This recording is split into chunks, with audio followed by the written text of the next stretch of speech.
ಯಾರಿಗೆಲ್ಲ ಗೃಹಲಕ್ಷ್ಮಿ ಹಣ ಬಂದಿಲ್ಲ ಅವರಿಗೂ ಕೂಡ 6,000 ರೂಪಾಯಿ ಹಣ ಜಮೆ ಆಗ್ತಾ ಇದೆ. ಹೌದು, ಎಲ್ಲಾ ಗೃಹಲಕ್ಷ್ಮಿಯರಿಗೂ ಕೂಡ ಬಂಪರ್ ಸಿಹಿ ಸುದ್ದಿ ಇವತ್ತು ಬಂದಿರುವಂತದ್ದು. ನಿಮಗೇನಾದ್ರೂ ಹಣ ಬಂದಿಲ್ಲ ಅಂದ್ರೆ ಏನ್ ಮಾಡಬೇಕು, ಹಾಗೆ ಎಲ್ಲಾ ಗೃಹಲಕ್ಷ್ಮಿಯರಿಗೂ ಕೂಡ 2 ಹೊಸ ನಿಯಮಗಳು. ಈ ತಪ್ಪು ಮಾಡಿದ್ರೆ ಇನ್ ಮುಂದೆ ನಿಮಗೆ ಗೃಹಲಕ್ಷ್ಮಿ ಹಣ ಕೂಡ ಬರೋದಿಲ್ಲ ವೀಕ್ಷಕರೇ. ಹೌದು, ಯಾವ ತಪ್ಪು ಮಾಡಬಾರ್ದು ಎಲ್ಲ ಕೂಡ ಡೀಟೇಲ್ ಆಗಿ ನೋಡೋಣ. ಇನ್ನೊಂದು ಕಡೆಗೆ BPL ಕಾರ್ಡ್ ಇದ್ದವ್ರಿಗೆ, ರೇಷನ್ ಕಾರ್ಡ್ ಇದ್ದವ್ರಿಗೂ ಕೂಡ ಹೊಸ ರೂಲ್ಸ್ ಅಂತಾನೆ ಹೇಳ್ಬಹುದು ವೀಕ್ಷಕರೇ. ಈ ತಪ್ಪು ಮಾಡಿದ್ರೆ ಮತ್ತೆ ನಿಮ್ಮ ರೇಷನ್ ಕಾರ್ಡ್ ಬಂದ್ ಆಗಬಹುದು. ಮತ್ತೆ ಅನ್ನಭಾಗ್ಯ ಫಲಾನುಭವಿಗಳಿಗೂ ಕೂಡ ಸೂಪರ್ ಬ್ರೇಕಿಂಗ್. ಉಚಿತ ಗ್ಯಾಸ್ ಸಿಲಿಂಡರ್ ಯೋಜನೆ, ಇದನ್ನ ಯಾವ ತರ ಪಡ್ಕೋಬಹುದು, ನಿಮ್ಮ ಮನೆಗೂ ಕೂಡ ಫ್ರೀ ಗ್ಯಾಸ್ ಸಿಲಿಂಡರ್ ಬರಬೇಕಂದ್ರೆ ಏನ್ ಮಾಡಬೇಕು, ಕಂಡೀಷನ್ ಗಳೆಲ್ಲ ಏನು, ಇದು ಮಹಿಳೆಯರಿಗೆ ತುಂಬಾ ಉಪಯುಕ್ತವಾಗಿರೋ ವಿಡಿಯೋ ಆಗಿರೋದ್ರಿಂದ ವಿಡಿಯೋನ ಕೊನೆ ತನಕ ಪೂರ್ತಿಯಾಗಿ ನೋಡ್ತಾ ಇರಿ ವೀಕ್ಷಕರೇ. ಅದೇ ತರ ಮನೆಗಳ ಯೋಜನೆಗಳ ಬಗ್ಗೆನೂ ಕೂಡ ಒಂದು ಅಪ್ಡೇಟ್ ಬಂದಿದೆ. 1,80,000 ರೂಪಾಯಿ ಹಣ ಕೂಡ ಸಬ್ಸಿಡಿ ಆಗಿ ಸಿಗ್ತಾ ಇದೆ. ಹೌದು, ಯಾರಿಗೆಲ್ಲ ಮನೆ ಇಲ್ಲ ನೋಡಿ ಅವರು ಕೂಡ ಮನೆ ಕಟ್ತಾ ಇದ್ರೆ, ಅಥವಾ ನೀವೇನಾದ್ರೂ ಮನೆಗಳ ಯೋಜನೆಗೆ ಅರ್ಜಿ ಹಾಕಿದ್ರೆ ಅವರಿಗೂ ಕೂಡ ಇಂಪಾರ್ಟೆಂಟ್ ಬ್ರೇಕಿಂಗ್ ನ್ಯೂಸ್ ಹಾಗೂ ಸಿಹಿ ಸುದ್ದಿ, ಬಂಪರ್ ಸುದ್ದಿ ಕರ್ನಾಟಕ ಸರ್ಕಾರದಿಂದ, ಕೇಂದ್ರ ಸರ್ಕಾರದಿಂದ, ಅದು ಕೂಡ ನೋಡೋಣ ವೀಕ್ಷಕರೇ. ಇನ್ನು ಬಂಗಾರದ ಬೆಲೆ ಭಾರಿ ಏರಿಕೆ ಆಗಿದ್ದು ಬೆಳ್ಳಿ ದರವು ಕೂಡ 2 ಲಕ್ಷ ಗಡಿಯತ್ತ ಸಾಗ್ತಾ ಇದೆ. ಹೌದು, ಇದೇ ತರ ಮುಂದಿನ ಬರುವ ವರ್ಷಗಳಲ್ಲಿ ಅಂದ್ರೆ 2026ರಲ್ಲಿ ಬಂಗಾರ ಬೆಲೆ ಏರಿಕೆ ಆಗುತ್ತಾ, ಇಳಿಕೆ ಆಗುತ್ತಾ, ಅದನ್ನು ಕೂಡ ಈ ವಿಡಿಯೋದಲ್ಲಿ ಕವರ್ ಮಾಡಿದ್ದೇವೆ. ಇನ್ನು ವೀಕ್ಷಕರೇ, ಕರ್ನಾಟಕದಲ್ಲಿ ಭಾರಿ ಮಳೆ ಆಗಲಿದೆ, ಮತ್ತೆ ಚಳಿ ಪ್ರಮಾಣವೂ ಕೂಡ ಜಾಸ್ತಿ ಆಗಲಿದೆ ಅಂತ ಹವಾಮಾನ ಇಲಾಖೆ ಹೇಳಿರುವಂತದ್ದು. ಈಗಾಗಲೇ ದಕ್ಷಿಣ ಕರ್ನಾಟಕದ ಭಾಗದಲ್ಲಿ ಭಾರಿ ಚಳಿಯೂ ಕೂಡ ಉಂಟಾಗಿದೆ. ಅದೇ ತರ ಆಸ್ಪತ್ರೆಗಳಲ್ಲಿ ಕೆಮ್ಮು, ನೆಗಡಿ, ಶೀತ, ಜ್ವರದಂತಹ ಕೇಸ್ಗಳು ಕೂಡ ಜಾಸ್ತಿ ಆಗ್ತಾ ಇದಾವೆ. ಸೊ ವಿಡಿಯೋನ ಪೂರ್ತಿಯಾಗಿ ನೋಡಿ. ಮೊದಲಿಗೆ ಗೃಹಲಕ್ಷ್ಮಿಯವರು ಎಲ್ಲರೂ ಕೂಡ ವಿಡಿಯೋಗೆ ಲೈಕ್ ಮಾಡಿ ಹಾಗೂ ದಯವಿಟ್ಟು ಈ ವಿಡಿಯೋ ಕೊನೆ ತನಕ ಪೂರ್ತಿಯಾಗಿ ನೋಡಿ ವೀಕ್ಷಕರೇ. ನಿಮ್ಮ ಊರಿನ ಹೆಸರನ್ನ ಕಮೆಂಟ್ ಮಾಡಿ ಹಾಗೂ ನಿಮಗೆ ಎಷ್ಟು ಕಂತು ಹಣ ಬರಬೇಕು ಅದು ಕೂಡ ನೀವು ನಮಗೆ ಕಮೆಂಟ್ ಮಾಡಬಹುದು ವೀಕ್ಷಕರೇ. ಹೌದು, ನಮ್ಮ ಚಾನೆಲ್ಗೆ ನೀವು ಇನ್ನೂ ಕೂಡ ಸಬ್ಸ್ಕ್ರೈಬ್ ಆಗಿಲ್ಲ ಅಂದ್ರೆ ಸಬ್ಸ್ಕ್ರೈಬ್ ಆಗಿ ವೀಕ್ಷಕರೇ. ಮೊದಲಿಗೆ ಎಲ್ಲಾ ಗೃಹಲಕ್ಷ್ಮಿಯರಿಗೂ ಕೂಡ ಸಿಹಿ ಸುದ್ದಿ ಬಂದಿದೆ. 6,000 ರೂಪಾಯಿ 3 ಕಂತು ಹಣ ಕೂಡ ಜಮೆ ಆಗ್ತಾ ಇದೆ. ನಿಮಗೆ ಎಷ್ಟು ಕಂತು ಹಣ ಇನ್ನೂ ಕೂಡ ಬರೋದು ಬಾಕಿ ಇದೆ ಕಮೆಂಟ್ ಅಲ್ಲಿ ತಿಳಿಸಿ. ಈಗ ಸರ್ಕಾರದಿಂದ ಬಂದಿರೋ ಅಪ್ಡೇಟ್ ನಾವು ನಿಮಗೆ ಹೇಳ್ತಾ ಹೋಗೋದಾದ್ರೆ, ಆಗಸ್ಟ್ ತಿಂಗಳವರೆಗೂ ಹಣವನ್ನ ಹಾಕಲಾಗಿತ್ತು. ಸೆಪ್ಟೆಂಬರ್, ಅಕ್ಟೋಬರ್ ತಿಂಗಳದ್ದು ಬಾಕಿ ಇತ್ತು ವೀಕ್ಷಕರೇ. ಆ ಒಂದು ಹಣವನ್ನು ಕೂಡ ಈಗಾಗಲೇ ಬಿಡುಗಡೆ ಮಾಡಲಾಗ್ತಾ ಇದೆ. ಸೆಪ್ಟೆಂಬರ್ ತಿಂಗಳ ಕಂತಿನ ಹಣವು ಕೂಡ ಜಮೆ ಆಗಲು ಶುರುವಾಗಿದೆ.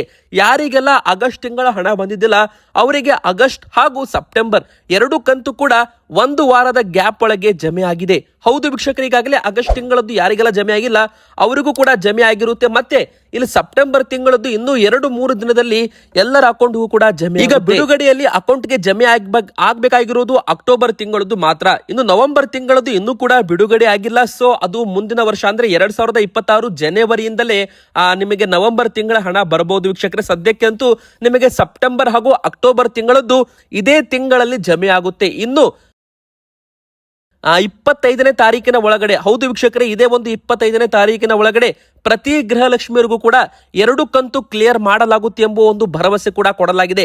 ಶೀಘ್ರದಲ್ಲೇ ಹಣವನ್ನ ಬಿಡುಗಡೆ ಮಾಡ್ತೀವಿ. ಈಗಾಗಲೇ ಇದನ್ನ ಹೇಳಿ 1 ವಾರ ಮೇಲಾಗಿದೆ. ಹಣ ಕೂಡ ಬಿಡುಗಡೆ ಆಗಿರುತ್ತೆ. ಒಮ್ಮೆ ಬಾರಿ ನೀವು ಕೂಡ ಗೃಹಲಕ್ಷ್ಮಿಯರಾಗಿದ್ರೆ ನಿಮಗೆ ಆಗಸ್ಟ್ ತಿಂಗಳವರೆಗೂ ಹಣ ಬಂದು ಸೆಪ್ಟೆಂಬರ್ ತಿಂಗಳದ್ದು ಕಂತು ಬಂದಿದ್ರೆ ಇನ್ನು ಕೆಲವೇ ದಿನಗಳಲ್ಲಿ ನಿಮಗೆ ಅಂದ್ರೆ ಇನ್ನು 1 ವಾರದ ಒಳಗೆ ನಿಮಗೆ ಅಕ್ಟೋಬರ್ ತಿಂಗಳ ಹಣವೂ ಕೂಡ ಬರಲಿದೆ. ಯಾರಿಗೆಲ್ಲ 3 ತಿಂಗಳು 4 ತಿಂಗಳಿಂದ ಹಣ ಬಂದಿಲ್ಲ ಅವರು ಎಲ್ಲರೂ ಕೂಡ ಕಮೆಂಟ್ ಮಾಡಿ, ನಿಮ್ಮ ಊರಿನ ಹೆಸರನ್ನ ಕಮೆಂಟ್ ಮಾಡಿದ್ರೆ ಈ ವಿಡಿಯೋ ನೋಡ್ತಾ ಇರೋ ಬೇರೆ ಗೃಹಲಕ್ಷ್ಮಿಯರಿಗೂ ಕೂಡ ಗೊತ್ತಾಗುತ್ತೆ ಯಾರಿಗೆ ಎಷ್ಟು ಕಂತು ಹಣ ಬಂದಿದೆ ಅಂತ.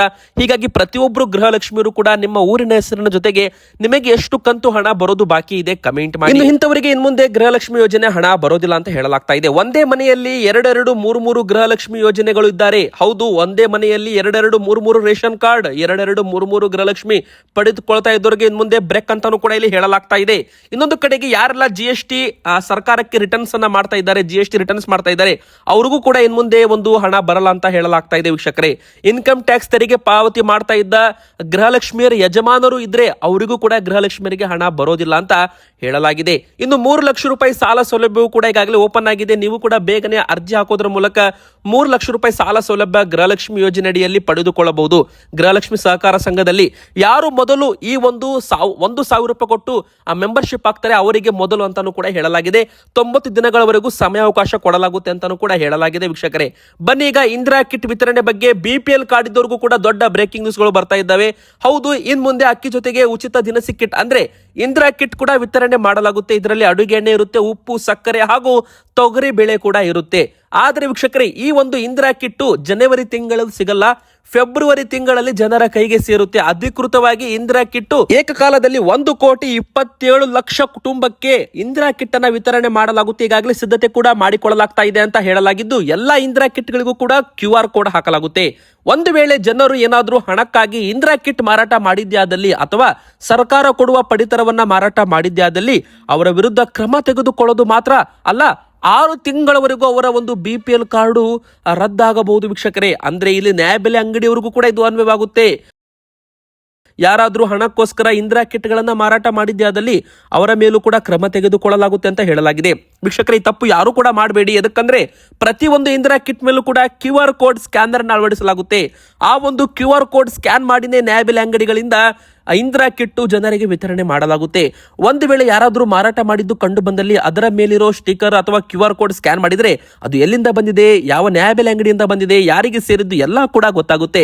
ಅವಾಗ ಇಲ್ಲಿ ಸಿಕ್ಕಾಕೊಳ್ಳೋದು ಗ್ಯಾರಂಟಿ. ಹೀಗಾಗಿ ಇಂದಿರಾ ಕಿಟ್ಟು ಸರ್ಕಾರ ಜನರಿಗೆ ಕೊಡ್ತಾ ಇದೆ. ಹೀಗಾಗಿ ಅದನ್ನ ಯೂಸ್ ಮಾಡ್ಕೊಳ್ಳಿ, ನೀವು ಕೂಡ ಮನೆಗೆ ಬಳಸಿಕೊಳ್ಳಿ. ಹಣಕ್ಕೋಸ್ಕರ ಮಾರಾಟ ಮಾಡಿದ್ಯಾದಲ್ಲಿ ಅವರ ಒಂದು BPL ಕಾರ್ಡು 6 ತಿಂಗಳು ಅಥವಾ 1 ವರ್ಷದವರೆಗೂ ಕೂಡ ನಿಷ್ಕ್ರಿಯವಾಗುವ ಸಾಧ್ಯತೆ ಇದೆ ಅಂತ ಹೇಳಲಾಗಿದೆ. ಇನ್ನು ಇಂದಿರಾ ಕಿಟ್ ವಿತರಣೆ ಮಾಡುವಾಗ ಯಾವುದೇ ರೀತಿ ಆಹಾರದ ಗುಣಮಟ್ಟತೆಯಲ್ಲಿ ಕಡಿಮೆ ಆಗಬಾರದು ಅಂತ ಮುಖ್ಯಮಂತ್ರಿ ಸಿದ್ದರಾಮಯ್ಯನವರು ಅಧಿಕಾರಿಗಳಿಗೆ ಈಗಾಗಲೇ ಸೂಚನೆಯನ್ನು ಕೂಡ ಕೊಟ್ಟಿರುವಂತದ್ದು. ವೀಕ್ಷಕರೇ, ಇದು ಇವತ್ತಿಗೆ ದೊಡ್ಡ ಬ್ರೇಕಿಂಗ್ ನ್ಯೂಸ್ ಆಗಿತ್ತು. ನಿಮ್ಮ ಹತ್ರ ಯಾವ ಕಾರ್ಡ್ ಇದೆ? BPL ಅಂದ್ರೆ BPL, APL ಅಂದ್ರೆ APL ಅಂತ ಬೇಗನೆ ಕಮೆಂಟ್ ಮಾಡಿ. ಬನ್ನಿ ವೀಕ್ಷಕರೇ, ಈಗ ಮತ್ತೊಂದು 3ನೇ ದೊಡ್ಡ ಬ್ರೇಕಿಂಗ್ ನ್ಯೂಸ್ ಏನಂತ ನೋಡೋಣ. ನಿಮಗೆಲ್ಲ ಗೊತ್ತಿರೋ ಹಾಗೆ 2026ರ ಒಳಗೆ, ಹೌದು ಇದೇ ಒಂದು 2026ರ ಒಳಗೆ 2 ಲಕ್ಷ ಮನೆಗಳನ್ನ ನಿರ್ಮಾಣ ಮಾಡುವ ಗುರಿ ಇದೆ ಅಂತ ಈಗಾಗಲೇ ಜಮೀರ್ ಅಹಮದ್ ಖಾನ್ ಅವರು ಮೊದಲೇ ಒಂದು ಘೋಷಣೆಯನ್ನ ಮಾಡಿದ್ದಾರೆ, ಮೊದಲೇ ಒಂದು ಹೇಳಿಕೆಯನ್ನು ಕೂಡ ಕೊಟ್ಟಿದ್ದಾರೆ. ಅದೇ ತರ ಈಗಾಗಲೇ ಯಾರಾದ್ರೂ ಸಬ್ಸಿಡಿ ಅಡಿಯಲ್ಲಿ ಯಾರಾದ್ರೂ ಮನೆಗಳ ಯೋಜನೆಗೆ ಅರ್ಜಿ ಹಾಕಿದ್ರೆ ಅವರು ಕೂಡ ತಮ್ಮ ಬಾಕಿ ಇರುವ ಹಣವನ್ನ ಪಾವತಿ ಮಾಡಿ ಕೂಡಲೇ ಮನೆಗಳನ್ನ ಪಡೆದುಕೊಳ್ಳಬಹುದು. ಇಲ್ಲವಾದಲ್ಲಿ ಅಂತವರಿಗೆ ಮನೆ ವಿತರಣೆ ಇಲ್ಲ ಅಂತಾನೂ ಕೂಡ ಇಲ್ಲಿ ಹೇಳಲಾಗಿದೆ. ಬನ್ನಿ ವೀಕ್ಷಕರೇ, ಮೊದಲಿಗೆ ದೊಡ್ಡ ಬ್ರೇಕಿಂಗ್ ನ್ಯೂಸ್ ಏನಂತ ನೋಡೋಣ.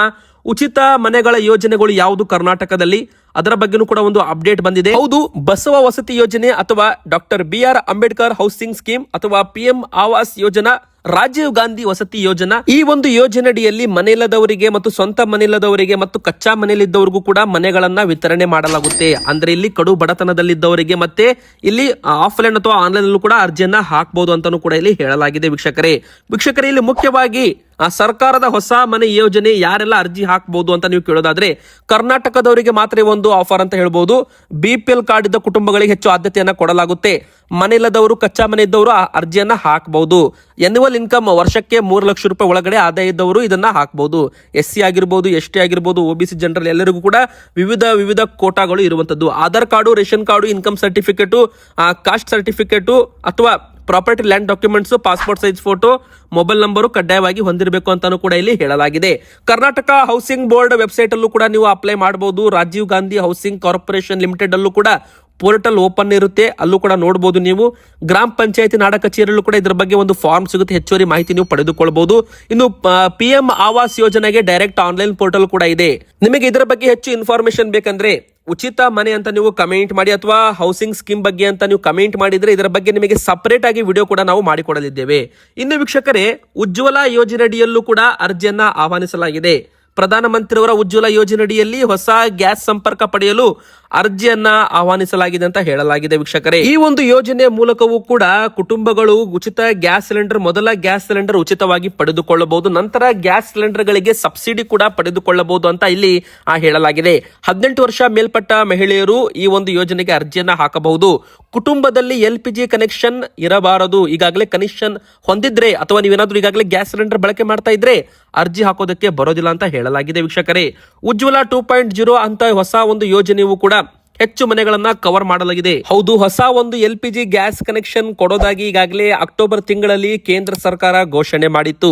ಈ ಒಂದು ಯೋಜನೆಯಡಿಯಲ್ಲಿ ನೀವು ಕೂಡ ಅರ್ಜಿಯನ್ನ ಹಾಕಿ ನಿಮ್ಮ ಒಂದು ಮನೆಗೆ ಉಚಿತ ಒಂದು ಗ್ಯಾಸ್ ಸಿಲಿಂಡರ್ ನ ಪಡ್ಕೋಬಹುದು. ಆದ್ರೆ ಕಂಡೀಷನ್ ಏನಪ್ಪಾ ಅಂದ್ರೆ ಈಗಾಗಲೇ ನಿಮ್ಮ ಮನೆಯಲ್ಲಿ ಗ್ಯಾಸ್ ಸಿಲಿಂಡರ್ ಇದ್ರೆ ನೀವು ಈ ಒಂದು ಯೋಜನೆಗೆ ಅರ್ಜಿ ಹಾಕೋದಕ್ಕೆ ಬರೋದಿಲ್ಲ. ತಿಂಗಳಿಗೆ 10,000 ರೂಪಾಯಿ ಒಳಗೆ ಆದಾಯ ಇದ್ದವರು, ಬಡತನ ಇದ್ದವರು ಅವರು ಮಾತ್ರ ಒಂದು ಯೋಜನೆಗೆ ಅರ್ಜಿಯನ್ನು ಹಾಕಬಹುದು. BPL ಕಾರ್ಡ್ ಕಡ್ಡಾಯವಾಗಿ ಹೊಂದಿರಬೇಕು. ಆಧಾರ್ ಕಾರ್ಡು, ವಯಸ್ಸಿನ ಪ್ರಮಾಣ ಪತ್ರ ಇರಬೇಕು ಅಂತ ಹೇಳಲಾಗಿದೆ. ನೀವು ಕೂಡ ಈ ಒಂದು ಹೊಸ ಗ್ಯಾಸ್ ಸಂಪರ್ಕಕ್ಕಾಗಿ ಅರ್ಹ ಫಲಾನುಭವಿಗಳು ಸಕಾಲದಲ್ಲಿ ಅರ್ಜಿ ಸಲ್ಲಿಸಬೇಕು. ಅರ್ಜಿ ಸಲ್ಲಿಸಲು ನೀವು ಕೂಡ ನಿಮ್ಮ ಒಂದು ಗ್ಯಾಸ್ ಏಜೆನ್ಸಿಗೆ ಭೇಟಿ ಕೊಡಬೇಕು ಅಂತಾನೂ ಕೂಡ ಇಲ್ಲಿ ಹೇಳಲಾಗಿದೆ. ವೀಕ್ಷಕರೇ, ಬನ್ನಿ ಈಗ ಮತ್ತೊಂದು ದೊಡ್ಡ ಬ್ರೇಕಿಂಗ್ ನ್ಯೂಸ್ ಏನಂತ ನೋಡೋಣ. ಬಂಗಾರದ ಬೆಲೆ ಮುಂದಿನ ಬರೋ ದಿನಗಳಲ್ಲಿ ಏರಿಕೆಯಾಗಲಿದೆ ಅಂತೆ. ಹೌದು ವೀಕ್ಷಕರೇ, ಈಗಾಗಲೇ ಮತ್ತೆ ಬಂಗಾರದ ಬೆಲೆ 1,30,30,000 ರೂಪಾಯಿ ಗಡಿ ದಾಟಿದೆ. ಹೌದು, ಈಗ ಬೆಳ್ಳಿ ದರವೂ ಕೂಡ 1 kg ಮೇಲೆ 1,90,000 ರೂಪಾಯಿ ಆಗಿರುವಂತದ್ದು ಮತ್ತೆ 3,000 ರೂಪಾಯಿ ಏರಿಕೆ ಕಂಡಿದೆ. ಬೆಳ್ಳಿ ದರವೂ ಕೂಡ ಇದೇ ತರ ಏರಿಕೆ ಆಗ್ತಾ ಇದೆ. ಬಂಗಾರದ ಬೆಲೆ ಕೂಡ ಭರ್ಜರಿ ಏರಿಕೆಯನ್ನ ಕಾಣ್ತಾ ಇರುವಂತದ್ದು. ಈಗ ಮತ್ತೆ ಮದುವೆ ಸೀಸನ್ ಶುರು ಆಗೋದ್ರಿಂದ ಭಾರತದಲ್ಲಿ ಮತ್ತೆ ಬಂಗಾರಕ್ಕೆ ಡಿಮ್ಯಾಂಡ್ ಬಂದ್ರೆ ಮತ್ತೆ ಏರಿಕೆ ಆಗಬಹುದು. ಇನ್ನೊಂದು ಕಡೆಗೆ ರೂಪಾಯಿ ಮೌಲ್ಯ ಕುಸಿತ ಇದೆ ಡಾಲರ್ ಎದುರಿಗೆ. ಷೇರು ಮಾರುಕಟ್ಟೆ ಮಾತ್ರ ಅಲ್ಲ, ಇಲ್ಲಿ ರೂಪಾಯಿ ಮೌಲ್ಯ ಕೂಡ ಕುಸಿತ ಕಂಡಿದೆ. ಹೀಗಾಗಿ ಬಂಗಾರದಲ್ಲಿ ಇನ್ವೆಸ್ಟ್ಮೆಂಟ್ ಮಾಡೋರು ಜಾಸ್ತಿ ಆದ್ರೆ, ಬಂಗಾರಕ್ಕೆ ಡಿಮ್ಯಾಂಡ್ ಬಂದ್ರೆ ಮತ್ತೆ ಇಲ್ಲಿ ಬೆಲೆ ಏರಿಕೆ ಆಗುವುದು ಖಚಿತ ಅಂತ ಹೇಳಲಾಗ್ತಾ ಇದೆ ವೀಕ್ಷಕರೇ. ಇದು ಕೇವಲ ಅಂದಾಜು ಮಾಹಿತಿ ಆಗಿರುತ್ತೆ. ಅಧಿಕೃತ ಮಾಹಿತಿ ಏನು ಕೂಡ ಅಡ್ವಾನ್ಸ್ ಆಗಿ ಹೇಳೋದಕ್ಕೆ ಬರಲ್ಲ. ಇದೆಲ್ಲ ಕೂಡ ಇಂಟರ್ನ್ಯಾಷನಲ್ ಮಾರ್ಕೆಟ್ ಮೇಲೆ ಡಿಪೆಂಡ್ ಆಗಿರುತ್ತೆ. ಮುಂದಿನ ಬರೋ ದಿನಗಳಲ್ಲಿ ಏರಿಕೆನೂ ಆಗ್ಬೋದು, ಇಳಿಕೆನೂ ಆಗ್ಬೋದು. ಬಂಗಾರದ ಬೆಲೆ ಎಷ್ಟಾಗಬೇಕು ನಿಮ್ಮ ಅನಿಸಿಕೆ ಕಮೆಂಟ್ ಮಾಡಿ, ವಿಡಿಯೋಗೆ ಲೈಕ್ ಮಾಡಿ, ನಮ್ಮ ಚಾನಲ್ಗೆ ಸಬ್ಸ್ಕ್ರೈಬ್ ಆಗಿ.